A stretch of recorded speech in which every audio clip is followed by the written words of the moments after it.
Welcome friends, Bipin Indian railway में। तो हम बात करेंगे इस वीडियो में ज्वाइनिंग से रिलेटेड। आप जानते होंगे, अगर आप मेरा वीडियो देखते होंगे तो, कि आज मेरा जो है वेस्टर्न मुंबई की तरफ से जो है आज रिपोर्ट करने का समय दिया गया था 7 अप्रैल या 8 अप्रैल। तो मैंने आज ही रिपोर्ट किया हूँ। तो उसमें कैसे कैसे क्या हुआ ये मैं बात करूँगा। तो अगर आप वीडियो को नहीं देखे हैं कि ज्वाइनिंग में क्या क्या कैसे होता है, तो वीडियो को अंत तक देखिए, अन्यथा आप स्किप कर सकते हैं। चलिए हम लोग बात करेंगे। तो सबसे पहले अगर आप जाइएगा रिपोर्ट करने, तो क्या होगा कि वहाँ पे आपको एक अलग अलग डिपार्टमेंट्स का जो है हॉल बनाया गया है। जैसे मान लीजिए आप ऑपरेटिंग डिपार्टमेंट का, जैसे पॉइंट्समैन हो गया तो ऑपरेटिंग डिपार्टमेंट्स का है, और जैसे हॉस्पिटल असिस्टेंट है तो मेडिकल डिपार्टमेंट का है। तो सभी के लिए अलग अलग हॉल बनाया गया था। तो मेरा तो जो है हॉस्पिटल असिस्टेंट मिला है, तो हम लोगों का एक अलग हॉल था। तो उस हॉल में हम लोगों को बैठाया गया। हम लोग लगभग वही 20 से 22 लोग थे, और बाकी अन्य जो लोग थे अन्य डिपार्टमेंट में ज़्यादा लोग थे। आप जानते हैं कि हॉस्पिटल असिस्टेंट का जो है बहुत कम जो है वैकेंसी रहती है। तो उसी प्रकार यहाँ पे भीड़ भी कम थी। और दूसरे डिपार्टमेंट की जो अपेक्षा बात करेंगे तो इस डिपार्टमेंट का जो है काम जल्दी जल्दी होता है, क्योंकि लोग कम रहते हैं, बच्चे कम रहते हैं, इसलिए जल्दी जल्दी काम हो जाता है। तो क्या क्या हुआ वहाँ पे, क्या क्या कैसे कौन कौन से डॉक्यूमेंट लगा, देखिए हम बात कर रहे हैं DRM ऑफिस गुंज हॉल का।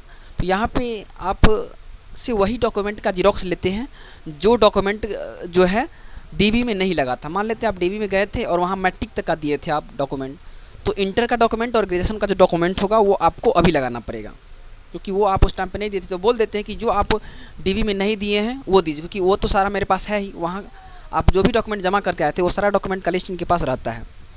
तो एक तो आप इंटर का नहीं दिए, तो इंटर का जो है मार्कशीट और जो सर्टिफिकेट है दोनों का फ़ोटोस्टेट, उसके बाद ग्रेजुएशन का मार्कशीट का फ़ोटोस्टेट और जो सर्टिफिकेट है उसका फ़ोटोस्टेट।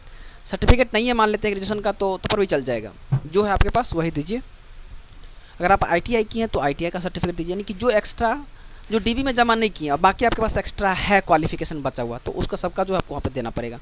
उसके बाद आपको खाता का जो है जो पहला पेज होता है उसका फ़ोटोस्टेट आपको देना पड़ेगा।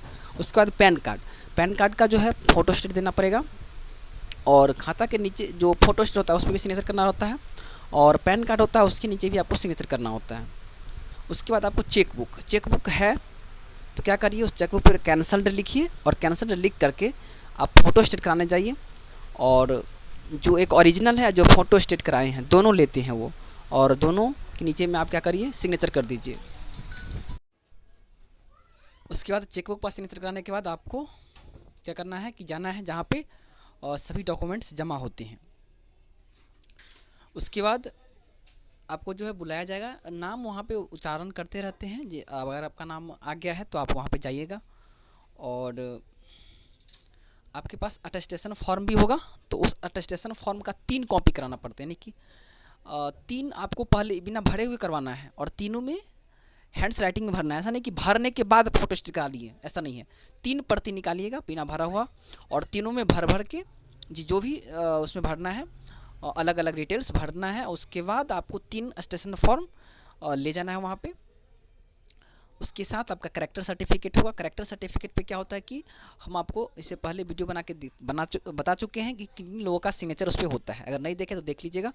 तो जो करेक्टर सर्टिफिकेट आप बना के ले गए हैं घर से, वो उस अटेस्टेशन फॉर्म के साथ रखना होता है। उसके बाद खाता का फ़ोटोस्टेट, उसके बाद पैन कार्ड का फ़ोटोस्टेट, उसके बाद इंटर का जो मार्कशीट है और सर्टिफिकेट है दोनों का फ़ोटोस्टेट, उसके बाद ग्रेजुएशन का मार्कशीट और सर्टिफिकेट का फ़ोटोस्टेट। अगर आपके पास ग्रेजुएशन का मार्कशीट या फ़ोटोस्टेट सर्टिफिकेट का नहीं है तो नहीं है, अगर सर्टिफिकेट तो आप उसको छोड़ सकते हैं, जो है लेकिन आपको वहाँ पे दे देना है। नहीं है तो घबराना नहीं है, आराम से जो है वहाँ पे और काम चल जाएगा। जहाँ तक आपके पास क्वालिफ़िकेशन है वो वहाँ पे आप जमा कर सकते हैं। तो इस प्रकार से जो है सब कुछ हम जमा कर दिए। उसके बाद हमें कुछ देर वहाँ पे रुकवाया गया। उसके बाद सर्विस बुक दिया गया। आप भी अगर अब ज्वाइन करिएगा तो आपको सर्विस बुक दिया जाएगा। सर्विस बुक में क्या होता है कि सारा डिटेल्स भरना रहता है, उसमें एक फ़ोटो चिपकना पड़ता है। उसके बाद नाम, फादर्स नेम, उसके बाद आइडेंटिफिकेशन मार्क्स, उसमें ग्रुप लिखना पड़ता है, तो ग्रुप C हो गया, आप जानबे करते हैं। उसमें फिर आपका मेडिकल लिखना होता है, मेडिकल नंबर लिखना होता है। आप मेडिकल कराए होंगे तो उसमें जो है आपका जो है लास्ट टाइम आपको सिग्नेचर कराने के बाद छोड़ दिया गया होगा, तो उस पर जो है कुछ नंबर लिखा रहता है सिग्नेचर, सॉरी वो मेडिकल स्लिप के ऊपर नंबर लिखा रहता है, वो नंबर जो है सर्विस बुक में चढ़ाना होता है। सर्विस बुक में फिर आपका नाम लिखना रहता है और आपके घर में आपके ऊपर कौन कौन डिपेंडेंट है, जैसे पिताजी नहीं हुए तो माता उसके डिपेंडेंट हुआ, तो यानी कि पास किन किन लोगों का बनेगा। आप जानते हैं कि रेलवे में पास मिलता है, तो वो पास किन किन लोगों का बनेगा वहाँ पे ही सारा कुछ लिखा दिया जाता है। तो जिनके पिताजी नहीं है उनकी माताजी का पास बनता है, और पिताजी है तो फिर सिर्फ उनका बनता है, उसकी पत्नी का और उसके बाल बच्चे का। तो अगर शादी नहीं हुआ है तो सिर्फ आपका सिर्फ पास बनेगा, और शादी हो गया तो पत्नी का भी बनेगा, बाल बच्चे हैं तो उनको भी बनेगा। अगर पिताजी जीवित है तो फिर ना आपके मम्मी का पास बन सकता है और ना आपके भाई बहन का बन सकता है। और पिताजी अगर नहीं है तो मम्मी का भी बनेगा, और भाई का उम्र 21 साल से कम है तो उसका बनेगा, और बहन का उम्र कितना भी हो लेकिन वो कुमारी है तो बनेगा, शादी होने के बाद फिर उसका पास नहीं बनेगा। तो यही सब वहाँ पे जो सर्विस बुक में सब लिखा दिया जाता है।